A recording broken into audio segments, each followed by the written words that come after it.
I watched as she shuffled through the vestibule and into the church. The building was empty. Typically, a priest lived on the grounds. He had decided to take a brief sabbatical. The only ones in the church were Beth Gallagher and I, which would make our encounter go much smoother. She did not know my name, but she was about to summon me. All people in trying times make supplications to me, whether they know it or not. Abraham had called out to me when the time came to sacrifice his son, and I had shown him compassion. I am Zadkiel, the angel of mercy.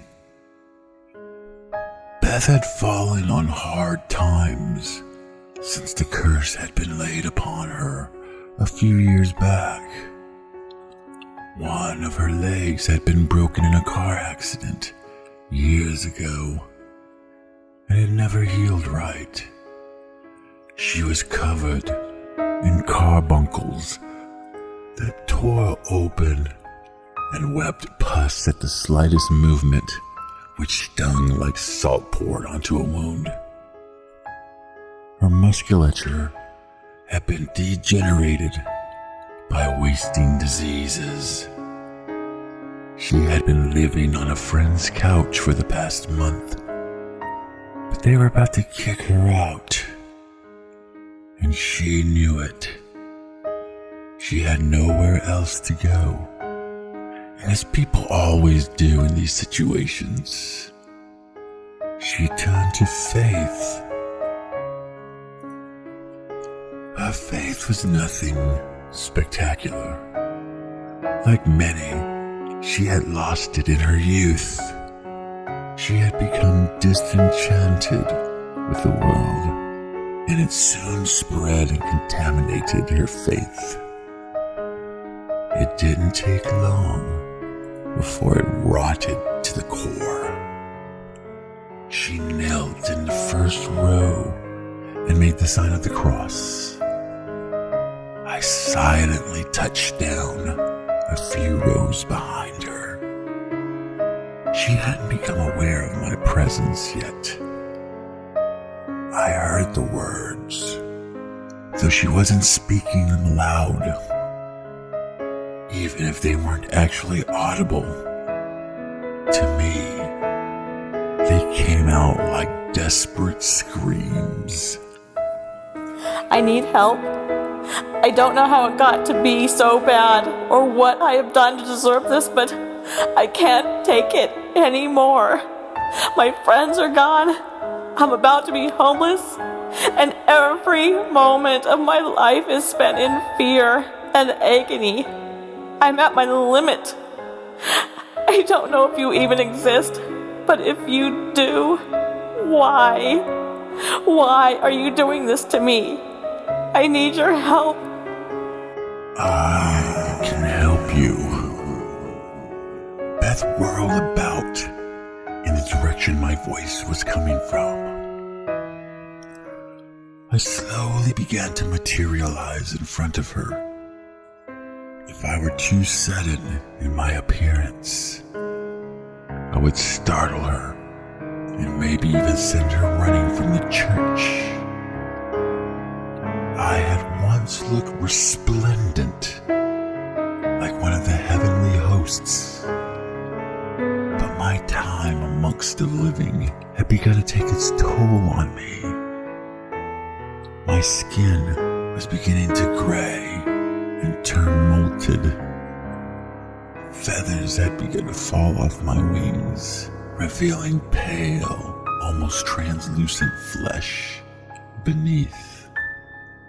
My veins rose out of my skin like tiny blue wiggling worms. Beth gasped in shock, and I reassured her. Fear not, child of men. One cannot exist in both heaven and earth without being altered. They are two different worlds with two different environments. You wouldn't be able to live in heaven with your corporeal form, and my time spent on earth has taken its toll on me. What you see before you is a product of time I have spent here helping people. That explanation seemed to put her at ease. She spoke softly, as if uncertain of the question itself. Are you an angel? I unfurled my wings, careful so not to lose any more of my feathers, and answered, "Yes, daughter of clay. I am a son of fire, born from God's hand. Just as he shaped you, I have come to answer your call for salvation." How? You have cried out to me amidst your suffering. I have heard your supplications. Why is all of this happening? A shadow hangs over you, tainting all your endeavors and poisoning your plans. This shadow set upon you by a spurned man to break you down and make you suffer.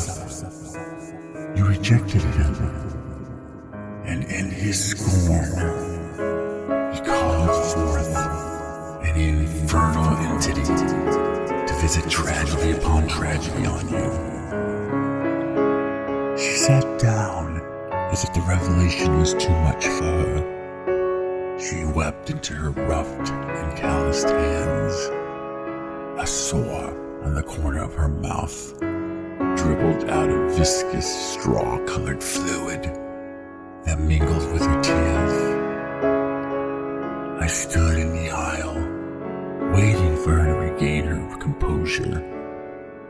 It took her a few minutes before she wiped the snot and tears away and asked, What is going to happen to him? She meant the one who had put the curse on her in the first place. I took a second to decide whether or not to tell the truth. Nothing. The heavenly mandate prevents us from taking justice into our own hands. He is in the employ of a demon. When his time comes, he will burn for his actions. But until then, he will not be punished. He will continue his life unaffected and without repercussions. I answered truthfully. Her face scoured for a second, with the lesions, weeping sores, and angry countenance. I thought I was in the presence of a demon rather than a human. There is very little separating them from us. There is even less between demons and them. It didn't take any special insight into the human condition to see the gears turning in her head. She was thinking of revenge, maybe hunting down the man who had placed this curse on her and getting retribution. She was too weak to do that, though. Another possibility about what she might do descended on me like a bolt from blue. A pact. Beth would summon a demon and pledge herself to them for her justice. I couldn't let that happen. We were already losing far too many people to temptations of ease and instant gratification. I would have to do something. I would have have to talk her out of it some way. She grew tired of my contemplation and broke my train of thought. Her teeth ground into a snarl and she howled. That's not fair. Why should I be the one to suffer when he did all of this to me? Where is the justice in that? What kind of God? What right do we have to met our justice based on our caprices? What do we know of God's plan? Are we wiser than him? If we dealt our retributions out for every offense, the world would be nothing but cinder. She became quiet for a moment before she asked weakly, If you can't punish him for what he's done to me, can you free me from the demon's curse and return me to the way I once was? Her exertions had left her drained and made her look pitiful. She was in her 30s, but Akamanah's influence had left her looking like a withered crone. Her skin hung loosely off of her. She was wasting away before my eyes, and there was nothing I could do. Well, that wasn't the truth. Exactly. No. Once someone has been cursed, it is irreversible. You will carry this affliction until the day you die. Misfortune will dog you until the very end of your life. You will wake every morning in trepidation of the terrors waiting for you. And you will go to bed wondering what horrors the next day will bring. Your last breath will be of pure agony. A cruel coup de grace that accumulates from your curse. She exploded to her feet and limped toward me. Anger had clouded her mind and blasted all rational thoughts out of her head. She wanted to rage. She wanted to blame someone for the way the cards had been dealt with her. She snarled. Then what good are you? You can't save me? And you can't punish that son of a bitch that did this to me? What can you do? I can give you mercy. My wings folded outward suddenly and encircled her. She tried to back away but was enclosed and pressed against my almost transparent flesh. She couldn't scream while I held her close and forced the air out of her lungs. She tried to strike me, but her wasting disease had rendered her weak. I barely felt her punches and struggling as I pinioned her to my body. The hand I had used to stay Abraham's dagger slid the same blade into her. It entered right below her rib and angled up into her heart. She tried to scream in surprise, but it came out as a sigh. I wrenched the handle upwards and raked the blade through the tough muscle that was her heart. She expired as I watched the life leave her eyes. I laid her against a pew. A tiny trickle of blood crept from the wound and stained the oak. I stood over her corpse and offered a prayer up for her.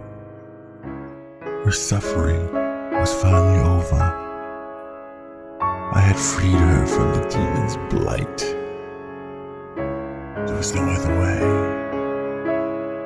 This world was a cruel place. People suffered excruciating agonies. And the only balm that we have left to offer them was a quick death. I had done God's work. I had saved another poor soul. I smiled at the prospect of carrying out God's will. Beth was gone. Her suffering was over. I stretched out my wings and watched as more feathers sloughed off. I had made my choice. This place was taking its toll on me, but I couldn't leave others to suffer. I flapped my wings and took to the air. I could hear more prayers echoing around me as others pled for salvation.